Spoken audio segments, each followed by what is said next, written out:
Bonjour et bienvenue au podcast de l'association Stoa Gallica, le stoïcisme aujourd'hui. Je vous souhaite à tous une très bonne année 2024. De la part de toute l'équipe Stoa Gallica, j'espère que cette année sera l'opportunité d'une grande avancée en termes de travail sur soi et de vie philosophique.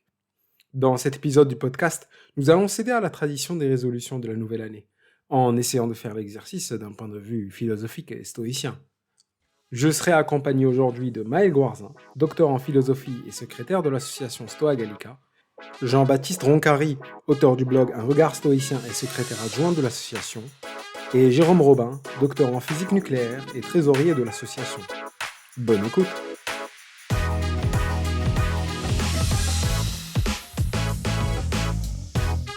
Bonjour tout le monde et bonne année 2024. Bonjour Quand Ali. l'épisode, quand Salut l'épisode Ali. sera sorti, ça sera déjà 2024. Il y a Maël, Jean-Baptiste et Jérôme avec moi durant ce podcast. C'est la Dream Team Stoa Gallica. Alors, cet épisode, j'aimerais parler des résolutions de début d'année. Comme c'est le début d'année et que tout le monde a tendance à faire des résolutions, le début d'année, ça se prête bien à cette année, ça sera mieux que l'année dernière, ce qui est une chose. Et j'aimerais poser d'abord une question, c'est comment est-ce que les stoïciens auraient vu globalement ce début d'année et la tendance à faire des résolutions? Est-ce que Maël, tu aurais une réponse de notre historien de la philosophie, docteur en histoire de la philosophie? Oui, merci Ali pour la question. J'ai pas de réponse certaine, Hmm. mais je dirais, enfin, en entendant cette question, j'essaye de me dire quel exercice pourrait se rapprocher de ce que l'on fait actuellement, c'est-à-dire les résolutions de nouvelle année. Et il me semble qu'il y a un exercice chez les stoïciens qui se rapproche un petit peu de ces bonnes résolutions de nouvelle année. Un exercice que l'on peut faire d'ailleurs non seulement au début de la nouvelle année, mais chaque jour, chaque début de semaine, chaque mois. Et donc, pourquoi pas, chaque début d'année, c'est cet exercice qui consiste c'est la préméditation des mots, qui consiste à visualiser, à prévisualiser tout ce qui pourrait nous arriver au cours de la journée, au cours de la semaine, du mois ou, en l'occurrence, de l'année. Et donc, voilà, je relirais cette tendance que l'on a actuellement, ce phénomène actuel des bonnes résolutions à cet exercice-là. C'est-à-dire donc, pour le remettre en contexte, la prévisualisation des difficultés que l'on va probablement rencontrer durant la journée, la semaine, le mois, l'année. Et non seulement ces difficultés-là, mais aussi prévisualiser, donc imaginer mentalement l'attitude que je souhaiterais avoir face à ces difficultés. C'est-à-dire, finalement, non pas des bonnes résolutions d'actions que je souhaiterais faire, mais d'attitudes, puisque ce sont ces attitudes qui dépendent de moi pour les stoïciens, et non pas ce que je vais faire. Je vais peut-être être empêché pour une raison ou une autre de faire telle ou telle chose dont je prends la résolution en début d'année. Par contre, mon attitude intérieure, ma disposition intérieure, elle dépend de moi, et donc c'est cette attitude-là dont je devrais faire l'objet de mes résolutions finalement pour les stoïciens. Donc, quelle est Donc, la disposition intérieure que j'aimerais avoir lorsque ces difficultés probables vont arriver? donc, en fait, les stoïciens vont démarrer l'année par voir tout ce qui va mal se passer. C'est- En général, les gens veulent des résolutions positives, des choses, voir l'avenir avec une bonne vision. Mais Comment ça? ce qui est positif, c'est l'attitude que je souhaiterais avoir dans ces difficultés, parce que peu Ah, importe les difficultés, qu'elles soient petites ou grandes, ce que je veux, c'est conserver une disposition intérieure stable, le calme, la tranquillité de l'âme, l'ataraxie, etc. Donc, c'est une visualisation positive aussi de mon attitude que je vais avoir face à ces difficultés. d'accord. Donc, en fait, les stoïciens les résolutions stoïciennes, ça serait de se dire, ben, par rapport aux difficultés que je peux imaginer cette année, ben, voilà comment je serai, voilà comment est-ce que je vais me comporter et l'attitude que je vais avoir par rapport à tout ça. C'est ça. C'est ça, et éventuellement changer mon comportement, changer mon attitude face à des événements qui ont lieu régulièrement, des petites contrariétés du quotidien ou des événements plus importants. Quelle est l'attitude, enfin, qu'est-ce que je veux changer dans mon comportement? Donc quand, mes enfants m'agacent, quel est le comportement que je veux avoir? Lorsque, mon responsable, me fait une remarque, négative sur mon travail, quel est le comportement, quelle est l'attitude que je veux avoir? Et est-ce que je veux conserver la même attitude que l'année passée ou est-ce que je vais avoir une autre attitude et changer mon attitude? Donc il y a aussi des résolutions de changement de comportement, changement d'attitude qu'on peut avoir à ce moment-là. D'accord. Et à l'époque des stoïciens par exemple, les stoïciens romains, ils avaient aussi des étapes comme ça fixées, des sortes bah, comme nous, en fait, la fin de l'année, début d'une nouvelle année. Ils avaient une sorte de célébration d'étapes Oui, très certainement, mais j'avoue, qu'en histoire, romaine, romaines ou grecques. voilà, ou grecque, j'ai quelques lacunes. Par Ok, contre, ce que je pourrais dire, c'est que et ça on le trouve dans les textes, hein, c'est ce qu'on trouve dans les Mhm. textes, c'est qu'il faut jamais attendre pour philosopher. Ouais, Donc je dirais ces bonnes résolutions, c'est même pas au début d'année qu'il faudrait les faire, c'est chaque jour, chaque matin. ouais, je vois. Jean-Baptiste, tu voulais intervenir? Ouais, bah c'était donc pareil, hein, la culture romaine, c'est pas ma spécialité, mais j'avais écrit un petit billet sur Sénèque où il présente justement sa routine stoïcienne, donc il doit être inspiré un peu de la culture romaine également. Et lui, en fait, le 1er janvier, c'est pas, il prend pas des bonnes résolutions, enfin, ça, c'est pas dans les textes, mais il commence l'année avec de bonnes habitudes, ce qui est un petit peu différent. Et notamment, il explique dans ses lettres, donc je ne sais plus laquelle, mais il commence l'année par, il y a 4 choses. Il y a un bain froid, donc dans la partie des termes romaines, dans la partie froide des bains. Il y a une lecture inspirante qui fait. Il y a un discours et une composition. Donc on n'a pas le détail exactement de ce qu'il produit. Probablement le discours, c'était quelque chose d'assez politique parce qu'il avait des fonctions politiques et il y a plusieurs discours de Sénèque qu'on attribue, enfin, que les historiens font l'hypothèse qu'il les a écrits le jour de l'an. Mais c'est des choses à partir desquelles on peut s'inspirer aujourd'hui, quoi. On se dit 1er janvier, je vais faire du bien en gros à mon corps à travers le bain froid ou une pratique d'exercice physique. Et je vais lire, je vais faire du bien à mon esprit à travers cette pratique de la lecture et de l'écriture. Voilà, Non, c'était mais simple. ça peut être très bien des bonnes résolutions. Ouais. Écrire, lire des bonnes choses, faire mieux au niveau de comment est-ce qu'on se porte. Jérôme, tu Ouais, voulais intervenir? pour compléter les points de vue de Jean-Baptiste et de Maël, et apporter le point de vue de la physique, ma spécialité, entre guillemets, je pense qu'il faut, comme les stoïciens avaient quand même une notion des cycles qui était importante pour eux, en fait, hein, jusqu'à la grande conflagration qui est le cycle ultime, entre guillemets. Je pense que le début d'un nouveau cycle, pour eux, c'est important, au sens où ça peut être l'opportunité de ne pas reproduire les erreurs passées du cycle précédent, en fait. Ça rejoint un peu ce que disait Maël sur le fait de changer d'attitude par rapport à ce qu'on a vécu sur le cycle passé et essayer de ne pas reproduire les mêmes erreurs, simplement pour s'améliorer par rapport aux situations qu'on peut rencontrer. Et par rapport aux célébrations, ben, de tête, hein, alors pareil, je ne suis pas un spécialiste de l'histoire romaine, mais il y a Sol Invictus, le retour du soleil, le solstice, en fait, Mhm. avec de nouveau en fait, ce cycle qui recommence, avec le soleil qui regagne du coup en termes de durée sur la journée. Et donc ça, c'est une célébration aussi, alors qui est ancienne, à mon avis, encore plus ancienne que romaine, mais qui peut être célébrée dans le sens où le retour de la lumière et donc le nouveau cycle qui commence. D'accord, oui, Jean-Baptiste. Ouais, peut-être c'est aussi pour compléter par rapport aux pratiques que Maël a présentées, une pratique qui est l'examen de conscience qu'on recommande de faire au quotidien dans le stoïcisme. Moi, personnellement, je trouve au moment du Nouvel An, c'est l'occasion de faire cet examen de conscience sur l'année écoulée, en fait, de prendre voilà, une durée plus longue pour se dire qu'est-ce que enfin, où est-ce que j'ai bien agi, où est-ce que j'ai progressé vers la vertu cette année, où est-ce que enfin, échoué, entre guillemets, ou plutôt mal agi, mais au sens stoïcien du terme, cette année, et quelles sont les opportunités que j'ai pas saisies et que je pourrais saisir l'année prochaine, quoi. Je vois donc un exercice pas sur la journée, c'est la même chose que ce que proposait Maël, mais plutôt que vers l'avenir, voir le passé et se dire qu'est-ce que j'ai mal fait durant l'année 2023. Prendre un temps plus long.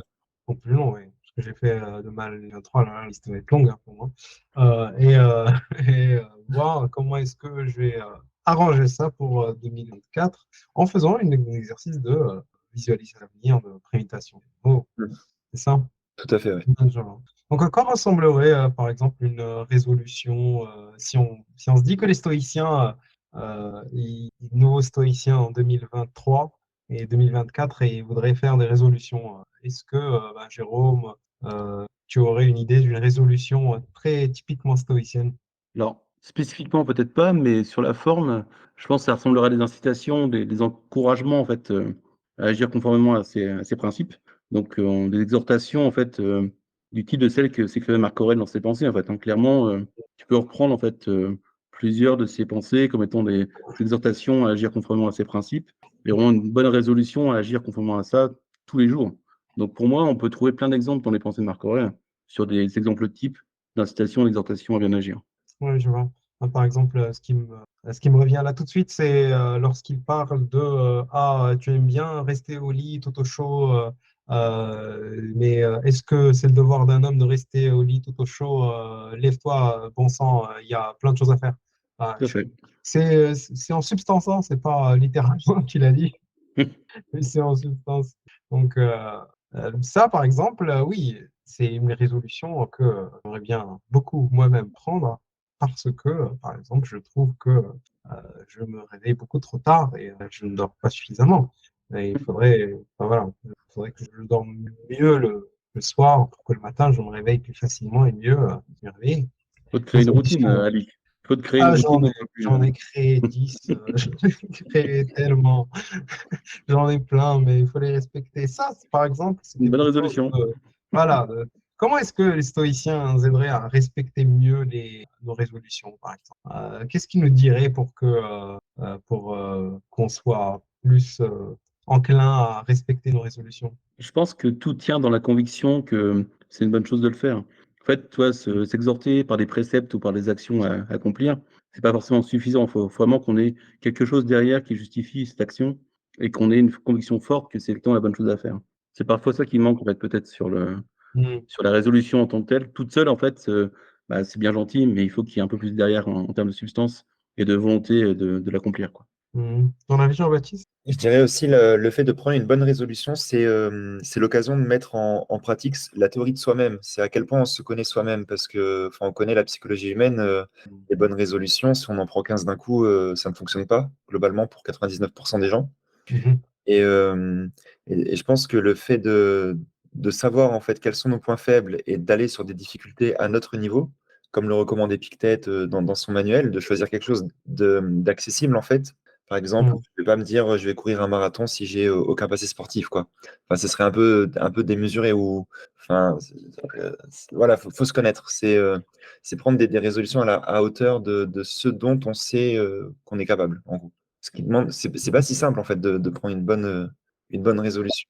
Oui, Maël. Pour compléter ce que dit Jean-Baptiste, enfin pour aller dans son sens, je dirais qu'il ne faudrait pas non plus se contenter de la théorie, des beaux principes, de très belles résolutions que l'on n'arrivera pas à mettre en pratique, qu'effectivement. Et ça veut dire, ça passe, je pense, euh, non pas par seulement l'écriture de belles résolutions, la prévisualisation d'une attitude excellente que l'on souhaite avoir, mais aussi par la détermination d'actions concrètes que l'on peut mettre en œuvre. Parce que souvent, le principe peut être très beau, mais comment est-ce qu'on va l'appliquer concrètement? Euh, comment est-ce que je vais, pour prendre l'exemple de Jean-Baptiste, courir un marathon? Ben, c'est d'abord par commencer par m'entraîner, par courir, je ne sais pas, une demi-heure chaque jour, la première semaine, et puis, etc. Petit à petit, pouvoir atteindre cet objectif. Quelles sont les actions, les différentes étapes que je veux mettre en œuvre pour pouvoir arriver à ce but, à cet objectif que je me fixe. D'accord, donc en fait, faire des pratiques, de petits pas, des sortes de Mm. petits pas pour arriver à un grand objectif. C'est vrai que on a tendance à faire des résolutions un peu trop ambitieuses, trop ambitieuses, et les découper en petites marches, c'est vrai que ça peut faciliter la tâche. Ouais, Jean-Baptiste? pour rebondir sur ce que dit Mal, et il a bien fait de compléter en fait, parce que courir un marathon n'est pas une résolution stoïcienne si on veut être un peu stricto sensu. On est sur le résultat d'une action qui est, enfin, c'est le résultat quoi. Par contre, se dire, en fait, ma résolution c'est mon effort, donc j'ai tel plan et je vais m'efforcer de suivre ce plan d'entraînement. Là, on est quelque chose dans le plus stoïcien parce que ça dépend déjà plus de nous que le résultat du marathon où on peut se péter une jambe le jour d'avant ou où l'épreuve peut être annulée pour cause de pandémie mondiale ou plein d'autres raisons qui nous échappent. Oui. Oui, mais ça peut être un effort comme prendre une douche froide, par exemple. Ça peut être en fait un effort qu'on fait pour que ce soit, pour qu'on soit meilleur, qu'on puisse courir mieux. Voilà, ça. Donc, Mm. c'est stoïcien dans le sens où on fait un effort de soi-même. Ouais, on focus sur l'effort plutôt que le résultat, quoi. Ça, je pense, c'est la règle d'or pour la bonne résolution stoïcienne. Ouais. Maël, oui. Et puis juste pour compléter aussi ce que je voulais dire, c'est avec un exemple, pour éviter les résolutions trop générales, qui seraient par exemple prendre soin de moi, hyper général, ou prendre soin de mon corps, encore trop général à mon avis, pour une résolution stoïcienne, ce serait par exemple manger de manière plus équilibrée. Et encore, on pourrait dire que c'est trop général. On pourrait dire qu'est-ce que je veux changer dans mon régime alimentaire, concrètement, pour pouvoir prendre soin de mon corps, c'est-à-dire aussi prendre soin de moi. Ouais, je vois. Donc, par exemple, enlever un aliment ou quelque chose comme ça, se dire que bah, cette année, je ne mangerai pas de viande ou je serai carrément végétarien ou j'arrêterai l'alcool. Voilà. Et des choses qui peuvent être bénéfiques pour le corps. Et c'est très précis, plutôt que simplement je vais faire mieux ou je vais moins manger. D'accord. Et je me posais une question, c'est si on devait créer des résolutions par rapport aux trois disciplines stoïciennes, discipline de l'assentiment, discipline du plaisir et la discipline de l'action. Qu'est-ce que ça serait, vous avez des idées par rapport à comment est-ce qu'on peut faire une résolution sur la discipline de l'assentiment? Parce que, par exemple, moi, ce qui me vient à l'idée sur la discipline d'assentiment, c'est de voir à l'intérieur de soi quelles sont les propositions et les choses qu'on se dit et donner oui ou non son assentiment à ces propositions pour le dire rapidement. Donc, une discipline de l'assentiment, une résolution par rapport à ça, ça serait par exemple de dire que euh, lorsque je serai confronté à des idées par exemple, qui me font du mal, comme dénigrement, par exemple, j'essaierai de mettre au défi ces idées-là avec des choses rationnelles. Qu'est-ce que vous en pensez, Maël? Oui, j'avais une idée assez concrète Oui. par rapport à ça. Donc la discipline de l'assentiment consiste à essayer de viser un jugement qui soit le plus objectif possible sur les choses, autant que faire se peut. Euh, et je dirais que concrètement, ça pourrait passer par la vérification des informations qu'on voit passer sur les réseaux sociaux, par exemple, plutôt que de prendre pour argent comptant tout ce qu'on voit passer. Prendre la résolution d'aller vérifier, en particulier quand c'est des informations importantes, qui nous semblent importantes, d'aller vérifier. Donc faire ce travail de fact-checking qui est déjà fait parfois, qu'on peut facilement trouver, ou le faire soi-même quand ce n'est pas encore fait. Ça pourrait être une résolution très stoïcienne en lien avec la discipline de l'assentiment. Retenir, apprendre à suspendre son jugement, ne pas forcément donner son assentiment à toutes les opinions que l'on voit, tous les faits que l'on voit passer et qui parfois n'en sont pas. D'accord. Au lieu de croire tout de suite ce qu'on lit, on met au défi, on challenge un peu ces informations-là en disant est-ce que ces informations sont confirmées par une autre source fiable, la suspension du jugement avant d'avoir de meilleures informations. Jean-Baptiste. Ouais, pour proposer aussi un autre exercice, je dirais, enfin, dans la continuité de ce que propose Maël, l'exercice de me dire, je vais faire évoluer mon avis cette année sur un sujet. Et pour ça, je vais aller consulter, on va dire, la thèse et l'antithèse de ça. Par exemple, j'ai telle conviction politique. En fait, je vais aller écouter les deux discours, la thèse et l'antithèse, pour avoir un avis plus nuancé. Et ça pourrait être, si on le met en objectif un peu smart, chaque week-end pendant 10 semaines je vais lire, je vais me renseigner sur le sujet et je me dis pendant ces 10 semaines, je fais comme si je n'avais aucun avis sur la question et à la fin de ces 10 semaines, je refais mon avis à partir des données que j'aurais lues. Ça peut être une bonne résolution aussi stoïcienne, mais en fait épistémologique ou scientifique. Ça va ensemble. Ouais, c'est pas mal ça. Et sinon, la discipline du désir, par exemple, discipline de l'action, qu'est-ce que ça serait? Vous imaginez quelque chose qui irait dans ce sens-là? Elle? Oui, alors, je comptais en parler un petit peu plus tard, je pourrais approfondir après, concernant mes résolutions plus personnelles. Mais je dirais qu'en lien avec la discipline de l'action, il y a cette importance des rôles. Ah, Certains rôles, c'est très développé dans l'éthique d'Épictète, mais c'est présent aussi chez Cicéron. On a différents rôles, certains qui nous sont imposés, qui ne dépendent pas de nous. C'est par exemple le fait d'être humain. C'est par exemple le fait d'être le fils ou la fille d'un tel ou d'une telle.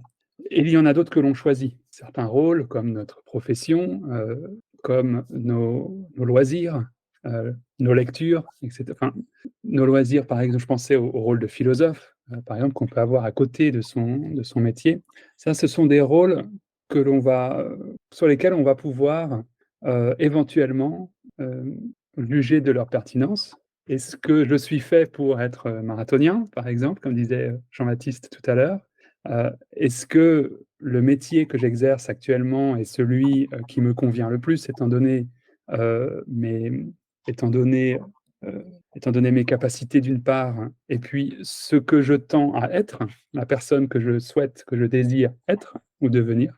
Et donc, ce travail-là, cette réflexion sur nos rôles, comment je les joue, y compris ceux qui ne dépendent pas de nous, comment je joue mon rôle d'être humain, comment est-ce que j'exerce ma dimension sociale, sociable et raisonnable, pour reprendre la définition de l'être humain de Marc Aurèle.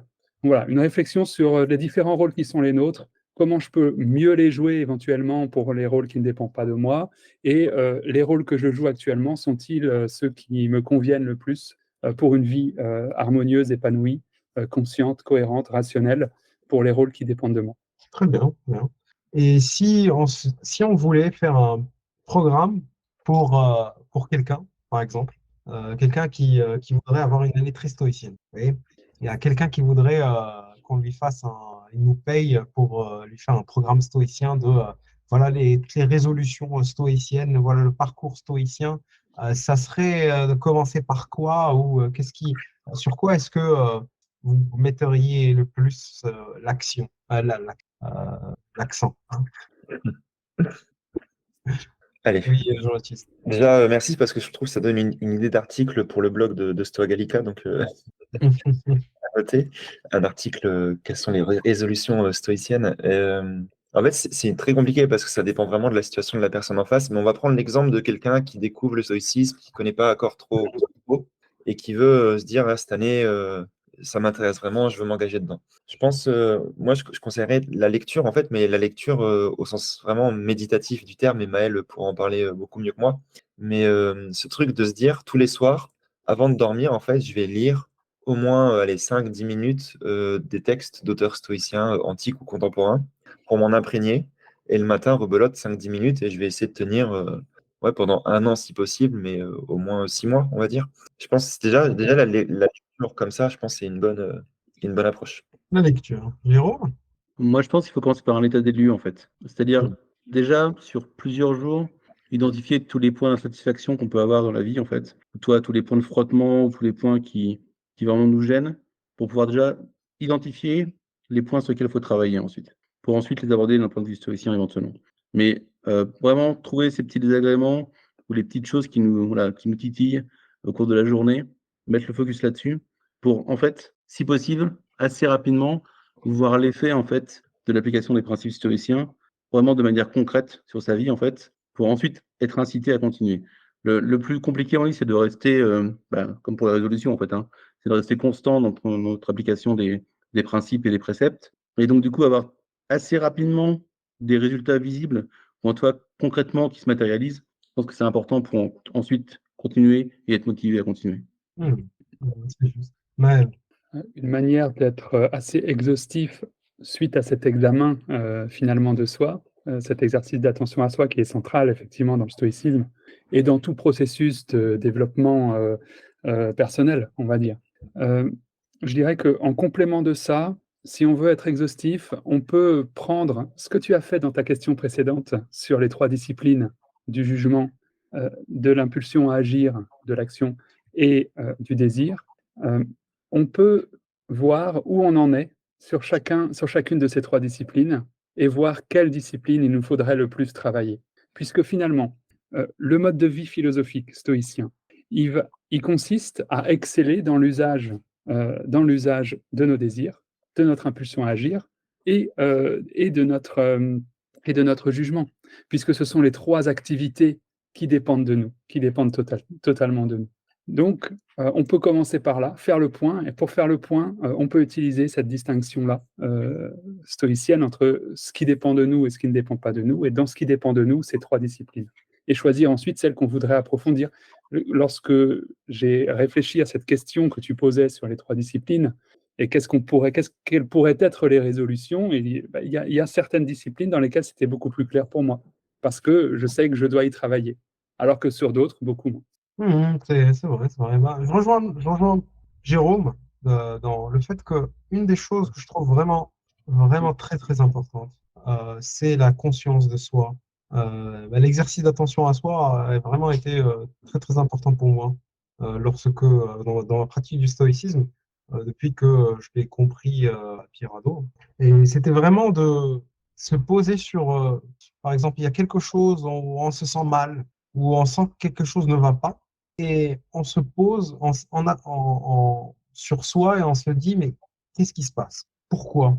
Pourquoi est-ce que je réagis comme je réagis? Pourquoi est-ce que, qu'est-ce qui a déclenché ça? Et puis, vraiment bien observer toutes les choses qui ben, nous font du mal parce que on le sent en fait, c'est un signal du corps qui nous dit que ben, il y a quelque chose qui ne va pas. Et écouter ces signaux. Donc, lorsqu'on se sent pas bien, s'arrêter et se dire, ah tiens, il y a quelque chose sur lequel je dois travailler. Justement, travailler dessus, comme vous avez dit, avec les disciplines, par exemple, en faisant, par exemple, la distinction, ce qui dépend de moi, ce qui ne dépend pas de moi. On évolue hein, globalement avec une vision stoïcienne des choses. Oui, l'exercice d'attention à soi, je pense que c'est un des exercices ben, les plus fondamentaux, même c'est le plus fondamental, Pierre, dans qu'est-ce que la philosophie antique. Mhm. Il y a des résolutions que les gens font en début d'année, que tout le monde fait en début d'année. D'ailleurs, tous ceux qui sont inscrits à une salle de sport le voient. Énormément de gens qui s'inscrivent dans des salles de sport parce qu'ils ont des résolutions liées à leur physique. Liées à leur physique, que ce soit par rapport à leur finesse, à leur nutrition, voilà, tout ça. Qu'est-ce que diraient les stoïciens par rapport à cette tendance à vouloir s'occuper énormément du corps qu'on a aujourd'hui, hein, dominante société, que ce soit pour les femmes ou pour les hommes? Oui, Jean-Baptiste. Ouais, sur la question de l'apparence physique, c'est Épictète notamment qui critique les coquets, je crois, il dit. Le terme grec, je ne l'ai pas, mais en gros, c'est vraiment ne pas mettre au centre de son existence son apparence physique. Mais par contre, il y a quand même cette considération pour moi dans le stoïcisme que le corps est le véhicule de la raison, ce qui rend possible l'incarnation, enfin, la mise en corps de la raison. Et du coup, il faut en prendre soin comme on prendrait soin de son véhicule, de sa maison. Et prendre soin de son corps, bah, pour Sénèque notamment, ça passe par des petits exercices de gymnastique, d'haltérophilie légère, ce genre de choses. Parce qu'un corps en bonne santé, ça reste un indifférent préférable, c'est-à-dire quelque chose qui va faciliter la vie sans garantir le bonheur, mais qui va faciliter la vie et qui du coup peut être recherché pour, euh, en tant que tel. Et le sport en lui-même, je trouve que ça, c'est quelque chose, donc quand on parle de marathon, ou d'ailleurs il y avait Cléante, ou l'un des maîtres de l'école stoïcienne qui était un marathonien, je ne sais plus lequel, ou un boxeur, les deux. Mais il n'y a pas d'incompatibilité à être par exemple sportif de haut niveau et stoïcien, parce que le sport notamment permet de travailler, je trouve, la vertu du courage, qui est la persévérance dans l'obstacle malgré l'effort. Et en fait, enfin, tous ceux qui font du sport peuvent se reconnaître là-dedans, qui est à un moment donné, le corps fatigue et il y a un message qui est envoyé qui est là, j'ai envie d'arrêter. Et en fait, quand on arrive à dépasser ça, eh ben, on est vraiment dans le travail de la vertu du courage. Et là, on a un truc très palpable de ce que signifie la vertu du courage au sens stoïcien du terme, hein, pas moderne, qui est vraiment la persévérance malgré l'obstacle. Donc, je trouve enfin, il y a vraiment beaucoup, beaucoup de liens à faire entre comment le sport peut rapprocher, enfin, peut structurer l'esprit. Et en même temps, ça ne doit pas être central dans la vie, parce que ce qui est central dans le stoïcisme, c'est vraiment la vertu, la force de caractère qui est là où se situe l'épanouissement humain. Donc, on peut être en mauvaise santé physique, c'est-à-dire vraiment très obèse, en faisant très peu d'exercice physique, et en même temps être très vertueux? Parce que ça, c'est une question que je me pose. Est-ce que les stoïciens, Maël, tu avais une intervention? Oui, je voulais rejoindre l'avis de Jean-Baptiste en disant que le soin du corps ne doit pas prendre le dessus sur le soin de soi, puisque le soi, ce que nous sommes vraiment pour les stoïciens, ce n'est pas notre corps, qui fait partie des choses qui ne dépendent pas de nous, mais c'est notre proairesis, notre faculté de choix, c'est notre pensée, dirait Hiéroclès. Et justement, j'avais deux images dont je voulais vous parler pour montrer comment le stoïcien peut prendre soin de considérer son corps, se représenter son corps, et donc prendre soin de son corps en fonction de sa représentation. La première image, c'est les cercles de Hiéroclès, les cercles de nos relations, avec au centre la dianoia, en grec, la pensée, c'est-à-dire le moi. Et le premier cercle qu'il y a autour de ce moi, c'est le corps, justement. Et ensuite viennent la famille, les amis, les collègues, etc., jusqu'à l'humanité tout entière. Et le but de cet exercice proposé par Hiéroclès, à travers ces cercles, c'est d'étendre notre bienveillance progressivement à l'ensemble de ces cercles. Mais ça veut dire que le corps, certes, il ne dépend pas de moi, il fait partie de ces choses qui ne dépendent pas de moi, mais c'est l'une des choses dont il faut prendre soin, au même titre que les autres, que notre famille, nos amis, etc., l'humanité tout entière. Donc ça, c'est la première image. La deuxième image, c'est une image utilisée par Épictète. J'ai plus la référence exacte en tête maintenant dans le manuel, mais où il dit que finalement, il compare les indifférents, donc ces choses qui ne dépendent pas de nous, à du mobilier d'auberge, c'est-à-dire des choses qui nous sont prêtées et dont il faut prendre soin, comme on prend soin du mobilier d'auberge, comme on prend soin d'une chambre d'hôtel quand on est à l'hôtel. On ne va pas tout saccager. De la même manière, et ça reprend l'idée que développait aussi Jean-Baptiste tout à l'heure, on habite un corps dont il faut prendre soin, dont on a la responsabilité et dont il faut donc prendre soin. Après, à chacun d'entre nous euh, de déterminer comment prendre soin de ce corps, quelles actions concrètes mettre en place, et jusqu'à quel point, en sachant, se rappelant toujours que ce point-là ne doit pas dépasser, ne doit pas nous empêcher de prendre soin de nous-mêmes. Voilà. Jérôme? Oui, alors, Épictète, il est clairement dans l'absence d'excès, hein. C'est-à-dire qu'il faut proportionner en fait le besoin et les actions qu'on mène par rapport au corps pour effectivement le maintenir en bonne condition, puisqu'en fait, c'est par lui qu'on fait beaucoup d'actions aussi que la vertu passe, en fait, hein. L'usage des indifférents passe aussi par le corps. Donc, une manière de maîtriser, c'est aussi maîtriser son corps. Et par contre, il n'ira jamais dans l'extrême. Et je ne sais plus si c'est dans l'entretien où il parle de ne pas aller faire une démonstration de sa force en allant plier des palmiers ou ce genre de choses, des genres d'exercices extrêmes qui montreraient vraiment la force extraordinaire qu'on pourrait déployer ou avoir mis en œuvre en fait après une musculation terrible ou des exercices terribles. Donc il n'est pas trop dans l'extrême, en tout cas au quotidien. Pour autant, ils sont aussi partisans de dépasser effectivement ce que disait Jean-Baptiste, le dépassement de soi, entre guillemets, pour aller vers un inconfort volontaire, pour pouvoir tester ses limites, pour pouvoir surtout les mettre en œuvre lorsqu'on en a besoin, en fait. Puisqu'en fait, à un moment, entre le fait de devoir se dépasser et d'agir au-delà de ses limites ou de renoncer, c'est là que se joue la vertu, entre guillemets, et l'usage de cette vertu. Donc c'est important de s'y préparer, même occasionnellement, pour être sûr qu'au moment où on aura besoin de ces ressources-là, elles soient disponibles et qu'on sache qu'on est en capacité de le faire.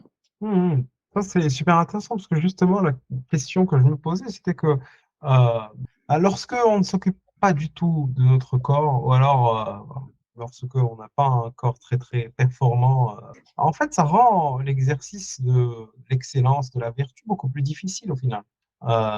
Et dire que on peut quand même être vertueux lorsque on est en très mauvaise santé physique. Oui, c'est vrai, mais ça rend la tâche encore plus difficile.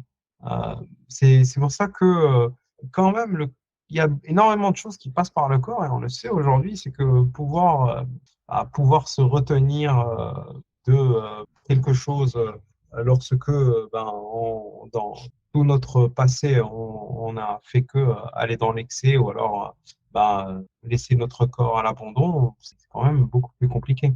D'accord, très bien. Je pense quand même que le physique est quelque chose qui devrait en tout cas être plus en avant dans le stoïcisme contemporain. Peut-être que ça ne l'était pas beaucoup dans le stoïcisme ancien. Mais le stoïcisme contemporain, il y a dans la communauté stoïcienne, en tout cas, une envie d'avoir un corps performant qui est capable de courage lorsque le courage est nécessaire, par exemple, ou de justice lorsque la justice est nécessaire. Parce qu'on a beau dire qu'on veut faire preuve de justice et parler lorsque on sent que c'est nécessaire, mais si on n'a pas la capacité physique de se défendre et de s'imposer et de montrer on s'oppose, bah, on ne pourra pas exercer la justice. Notre volonté d'exercer la justice sera empêchée par notre corps trop faible. Jean-Baptiste. Ouais, je suis d'accord avec toi sur le fait que c'est des sujets, enfin le sujet du corps dans le stoïcisme, on pourrait dire pareil, des émotions, je pense, mériterait d'être beaucoup plus discuté et mis en avant aujourd'hui. Mais sur le côté, en fait, enfin, là où il y a performance, c'est pas vraiment dans le corps, c'est plutôt dans la raison dans le stoïcisme. C'est ce qu'on cherche à développer une raison, c'est vraiment le fitness de la raison, quoi, le stoïcisme. Parce Ouais, que c'est bah, la raison justement, qui va créer l'impulsion ouais. pour agir. Et en fait, même si l'action n'aboutit pas, si on a une intention forte, on va être centré là-dessus. Et j'ai oublié ce que je voulais dire après, mais Ouais, vas-y. justement, Jean-Baptiste, c'est ça que j'essaye d'expliquer, c'est que euh, oui, d'accord, le physique, le corps ne dépend pas de nous. C'est la raison qu'on essaye de rendre forte. Mais pour Oui, avoir une raison forte, c'est nécessaire d'avoir un corps qui est aussi fort. Je ne parle pas de fort physique qui peut porter 200 kilos en développé couché, hein, c'est pas ça. C'est un corps fort, c'est-à-dire un corps qui est en bonne santé, qui est capable de s'opposer, de tenir debout, de faire de manifester, je ne sais pas, voilà, tout ce ouais, qu'on peut faire pour pouvoir amener notre raison et notre. Si par exemple on est tellement fatigué qu'on ne peut même pas avoir un débat de plus 5 minutes, en fait, il n'y a pas notre raison est arrêtée par le fait que notre corps est trop fatigué. Vous voyez ce que je veux dire? ouais. En fait, après, je vois que Maël veut parler. Je vais juste. Oui, pour moi, en fait, le corps, c'est un. Du coup, comme on le dit, c'est un indifférent. Et c'est vrai que travailler la raison, ça peut être très abstrait. Et comment on travaille la raison, en fait, ça passe par les indifférents, dont le corps. Donc, le sport, mais pas que, peut être un moyen de travailler son corps. Donc, quand je suis fatigué, en fait, c'est là où c'est le meilleur moment pour travailler ma résistance à la fatigue, euh, D'accord. par exemple. Donc, mais je pense que ça passe pas que par le sport, quoi. On peut aussi s'exercer à avoir cette force de vertu à travers d'autres activités, apprendre de la musique, chanter, faire du théâtre et autres, quoi. Enfin, je ne serais pas aussi sport, quoi. Ouais, Ouais. ouais, Maël. Oui, je voulais aussi, comme Jean-Baptiste vient de le faire, nuancer ce que tu disais, Ali, en disant que finalement, le corps n'est qu'un moyen pour atteindre une autre fin qui est le développement des vertus, que ce soit la vertu de courage, la vertu de tempérance dont Jérôme a parlé, ou la justice dont tu as parlé aussi dans tes exemples, et que finalement, ce qui distingue le philosophe, le sportif philosophe du sportif tout court, qui n'a pas d'attitude réflexive vis-à-vis de sa pratique, c'est justement que le sport n'est pas une fin en soi pour le philosophe. Le sport ou l'activité physique ne va pas être une fin en soi, mais un moyen de développer finalement telle ou telle attitude intérieure, que ce soit le courage, la tempérance, la maîtrise de soi, la persévérance dans l'effort, etc. Donc voilà, c'est juste pour nuancer un petit Ouais, peu ce que tu disais. et je suis tout à fait d'accord avec vous, hein. Le corps est un moyen, c'est un outil. Et moi, ce que je dis, c'est que si on a un très mauvais outil, on ne pourra pas faire grand-chose avec. Donc, il vaut mieux avoir un outil assez fort, puissant pour pouvoir faire des choses très fortes. Oui, Mike. Oui, et par rapport à ça, je voulais justement prendre un autre exemple, le contre-exemple, prendre le contre-pied de ce que tu dis en disant que le corps, y compris le corps douloureux, le corps malade, peut être une occasion de vertu, de progresser dans la vertu. Je pense à la douleur chronique, par exemple, je pense à la maladie et l'épreuve de la maladie ou l'épreuve de la douleur chronique, elle peut être aussi l'occasion du courage, c'est-à-dire de vivre malgré tout. C'est vrai. Voilà, donc il y Ouais, a des contre-exemples, je pense, à ce que un tu dis, exercice. mais je Ouais, bien comprends sûr. ton idée. Ouais, mais je suis d'accord avec ce que tu dis. C'est pas du tout pour s'exercer. Il y a plusieurs manières de s'exercer au courage, plusieurs manières de s'exercer à la justice. Moi, je mets en avant le fait que si on en est capable de pouvoir développer son corps, son physique pour pouvoir être plus vertueux, être plus raisonnable, ben, c'est bien de le faire, c'est mieux de le faire. C'est un indifférent préférable.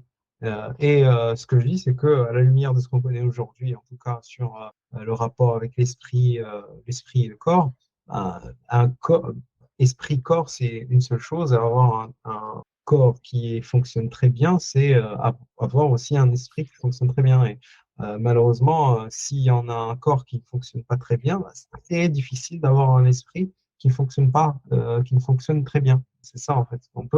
Si on a un corps qui est quand même très fragile, parce qu'on a laissé rester être fragile, pas parce qu'on a eu une maladie malheureuse ou quelque chose, mais si on l'a laissé, on ne pourra pas faire des choses que on pourrait faire si on avait un corps plus fort. Oui, Jean-Baptiste. Ouais, je crois, enfin, ce que tu dis, je crois, c'est hyper important. C'est un peu la relation corps-esprit, en fait, à quel point un corps souffrant peut impacter l'esprit. Et, en fait, Mm. si on est triste, il n'y a pas d'injonction à serrer les dents et à traverser l'épreuve. Enfin, je trouve que c'est l'occasion de le rappeler aussi à travers cet exemple, qu'effectivement, il y a une partie de l'esprit qui subit ce qui se passe dans le corps. Il y a une connexion très matérielle entre le corps et l'esprit que les stoïciens reconnaissent et qu'en fait, ça participe aussi.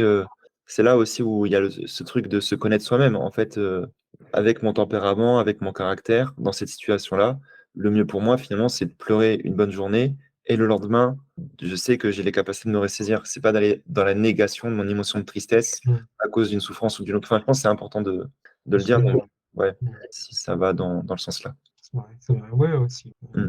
Alors là, pour finir le podcast, j'aimerais d'abord voir chacun de vous, si l'un de vous peut me donner résolution stoïcienne qu'il aimerait, une de ces résolutions stoïciennes de l'année 2024. Je peux commencer, hein, je vais avouer.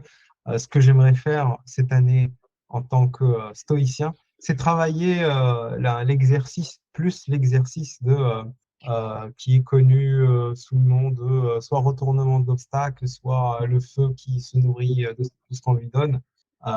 C'est un exercice que je trouve très très fort. Moi, j'explique, c'est qu'en fait, face à une situation, à un obstacle, à un problème qu'on rencontre, la réaction à avoir, c'est de se dire, d'accord, très bien, il y a ce problème, je ne peux rien par rapport à la situation présente et au passé qui a causé cette situation présente, mais qu'est-ce que je peux faire aujourd'hui pour avancer?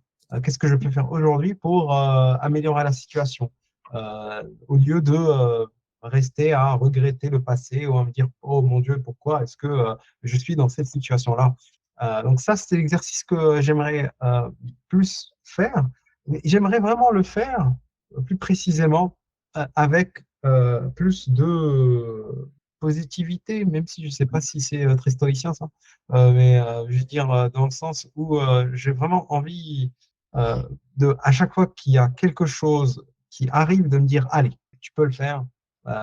Comment est-ce que tu vas t'en sortir? Ah, c'est bien, c'est une occasion de voir comment est-ce que je peux faire pour être mieux, pour mieux agir, pour voilà, faire preuve de plus de courage, de justice, de tempérance, de sagesse.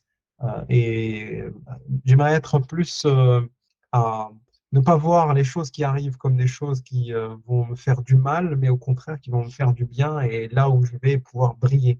Et c'est ça être un et puis être j'aime beaucoup l'exemple d'Épictète que j'ai vu dans le livre de Thomas Benoît-Will, Les Stoïciens 3, où Épictète parle d'être un bon joueur de balle. C'est-à-dire que bon joueur de balle, c'est pas quelqu'un à qui on donne toujours des bonnes balles. C'est quelqu'un, on lui donne n'importe quelle balle, il s'y joue avec. Un bon joueur de foot, par exemple, il va pas dire, ah non, mais tu m'as donné une mauvaise balle, je n'y peux rien. Non, un bon joueur de foot, tu vas lui donner n'importe quelle balle, il va essayer de jouer avec et de faire quelque chose et de s'en sortir. Et c'est ça que j'aimerais développer. Et avec le même fun que dans un sport. dans le foot, de me dire, ah, allez, je vais m'en sortir, je vais marquer un but. Vous voyez? Mhm. Donc, voilà. Donc, qu'est-ce que ça serait pour vous, une résolution stoïcienne? Allez, Jean-Baptiste. Je me lance. Ouais. J'ai pas pris de bonne résolution spécifiquement stoïcienne, mais en plus là c'est un peu l'engagement sur la place publique, j'ai l'impression. Mais j'ai cette idée de commencer à apprendre un instrument de musique, mais alors c'est pas très précis pour l'instant. Et je me dis que je pourrais le rattacher au stoïcisme en fait. Le fait d'apprendre un instrument de musique, enfin, c'est un vrai entraînement et ça Ah, c'est développe un de exercice. concentration, de discipline. Et en même temps, il y a des, on en parlait à la Stoïcon, mais il y a un post stoïcien sur la musique qui serait un raccourci vers la vertu, qui se passerait du logos et de la, enfin pas, qui se passerait pas du logos, mais du raisonnement, de la réflexion.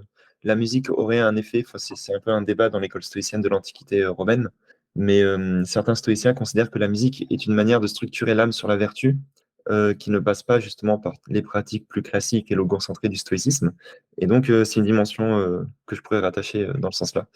Voilà. Je vois, bah, si tu veux apprendre à faire vraiment un exercice stoïcien tout en apprenant la musique, essaie d'apprendre le violon ou la trompette. Ouais. C'est un exercice de beaucoup de patience face à la frustration et avec tous les voisins et tout. Ça, c'est C'est une belle très bons métaphore. instruments stoïciens. Ouais. Jérôme, Ouais, avant de donner la mienne, en tout cas une de celles que je vais remettre en pratique, je vais rebondir sur ce qu'a dit Jean-Baptiste sur l'engagement public. C'est une bonne manière aussi de se tenir à ces résolutions, puisqu'en fait, voilà, on a dit devant tout le monde ce qu'on allait faire, et maintenant, en fait, il faut qu'on rende compte en fait, à ces personnes de ce qu'on a décidé de faire. Et donc, du coup, ça nous engage encore plus vraiment à tenir nos résolutions.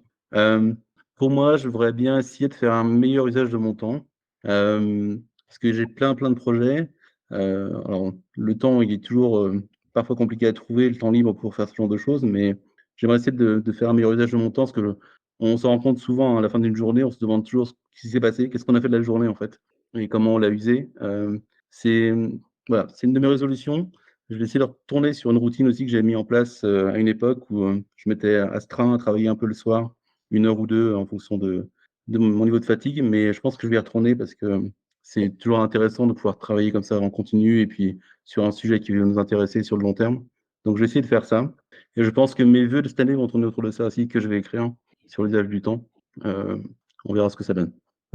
Maël, Oui, alors je pourrais dire là exactement la même chose sur le temps, sur l'usage du temps que Jérôme, mais c'est pas j'ai 2 autres résolutions que je voulais partager avec vous.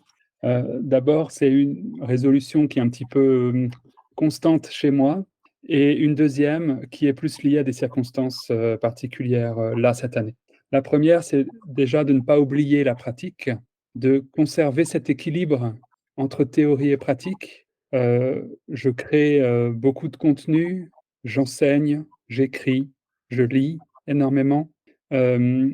Et ces activités-là qui prennent une grande place dans ma vie, eh bien, il ne faudrait pas qu'elles me fassent oublier de mettre en pratique aussi tout ce que j'essaye de transmettre. Donc ça, c'est la première chose.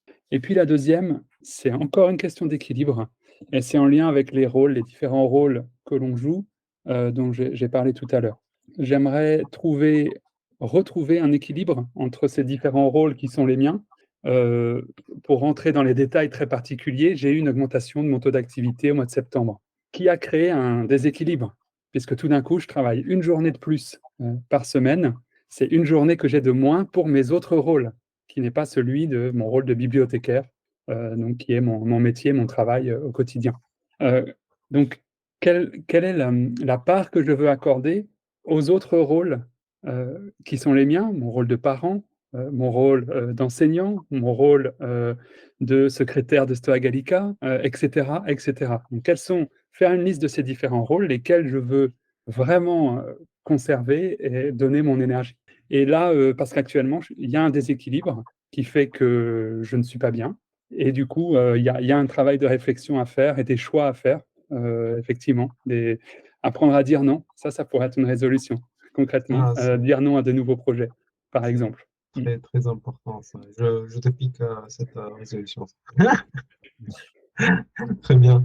Merci beaucoup, bon courage tout le monde pour vos résolutions et pour cette nouvelle année 2024 Merci. que j'espère pour vous sera meilleure que 2023, pleine de bonnes choses. Et pour Stoa Gallica, pour finir, qu'est-ce que serait l'année de 2024 pour Stoa Gallica, l'association? Oui, Maël. Oui, je me permets, en tant que secrétaire de Stoa Gallica, de mettre en avant 3 projets qu'on aimerait vraiment mettre en place en 2024, qui sont des projets au long cours, des projets qu'on a déjà entamés. D'abord, c'est de proposer une formation au stoïcisme pour pouvoir accompagner la communauté stoïcienne francophone dans le progrès, voilà, aider les progressants, ceux qui veulent ou ceux qui veulent s'y mettre, les débutants, à entrer dans la pratique de la philosophie stoïcienne. Donc, 2024, j'espère, ouverture de la formation Stoa Gallica en ligne. Deuxième chose, c'est aussi proposer à la communauté stoïcienne francophone et même plus large des livres sur le stoïcisme et la pratique stoïcienne qui reflètent l'état d'esprit de Stoa Gallica. C'est ce qu'il manque actuellement encore dans le contenu qu'on propose. On propose énormément de contenu sur YouTube, des conférences, le podcast, merci Ali, des articles de blog, etc., des formations aussi, parfois en présentiel. Mais on n'a pas de livre encore qui reflète cet état d'esprit. Donc ça, c'est aussi un objectif. Et puis finalement, je dirais continuer à développer les rencontres philosophiques à un niveau local, parce que je me rends compte que c'est ça qui fonctionne, créer du lien avec des personnes physiques, dans des lieux physiques, et des rencontres régulières. C'est ce que je fais à Lausanne maintenant depuis 2 ans, des rencontres régulières, et je vois les bienfaits que ça peut apporter non seulement à moi en tant qu'enseignant, vulgarisateur, transmetteur, mais aussi aux personnes présentes, qui peuvent être présentes régulièrement. Donc voilà, ça ce serait, je dirais, les trois bonnes résolutions de Stoa Gallica de mon point de vue. Bonne année à Stoa Gallica. J'espère le meilleur aussi, et un très bon développement de l'association. Merci beaucoup Maël, merci Jérôme, merci Jean-Baptiste. J'espère vous revoir bientôt. Au revoir. Merci Ali. Merci beaucoup. Ciao.